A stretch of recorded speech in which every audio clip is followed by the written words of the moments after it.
how did you when did you begin investing in sports?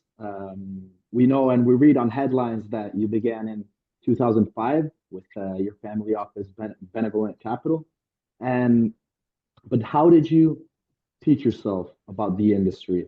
Where did you learn about how to monetize in this space when traditionally North American sports there were important franchises like the New York Cosmos, who today don't exist anymore. Um, Teams in Canada who competed in NASLs and USL championships who today don't exist anymore.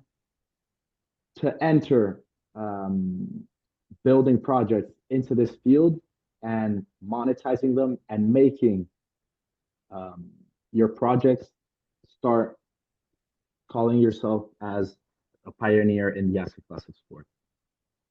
Yeah, so I used to run a fairly large global computer accessory company. There was a company called Targus. The guy who founded the company, he was from England, and he literally created the very first portable computer carrying case. And I had a good run with that company. In my last role there, I was the president of the company. I was based in Southern California. We sold it in 2005, and I took proceeds from that sale and I founded Benevolent Capital, which is my family office. I have an identical twin brother. We work closely with each other. Benevolent has now become a diversified portfolio of private equity, venture capital, and now professional sports and real estate associated with professional sports. My twin brother does the heavy lift with the private equity and venture capital. And so Aura Ring is one of our investments. Athletic Brewing, the leading non-alcoholic beer, is one of our investments. But my brother frees me up to focus on sports as an asset class. And that began in 2014 when I saw an opportunity where Phoenix, Arizona was the biggest and best market without a Major League Soccer team. And the pathway to Major League Soccer at that time was coming through the United Soccer League, or USL. And so long story short is I bought Arizona United, which was based in Phoenix. I rebranded it to Phoenix Rising. I brought in an incredible group of partners, one of whom convinced Didier Drogba to come join our ownership group. And we built a stadium in a great location. And it really put, I would certainly have put Phoenix on the map in terms of soccer.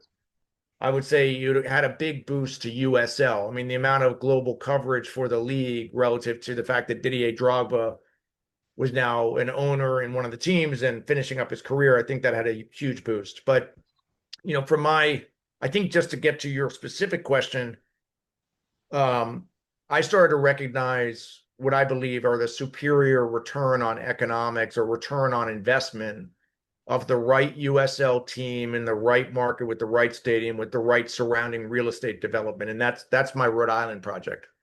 And a lot of that was born out of the fact that I went to school there. I went to Brown University. A baseball team that was based in Rhode Island picked up and left the state to Massachusetts. So I started to recognize, again, a business opportunity where the state was now had a hole relative to professional sports that I felt strongly I could fill with the USL franchise.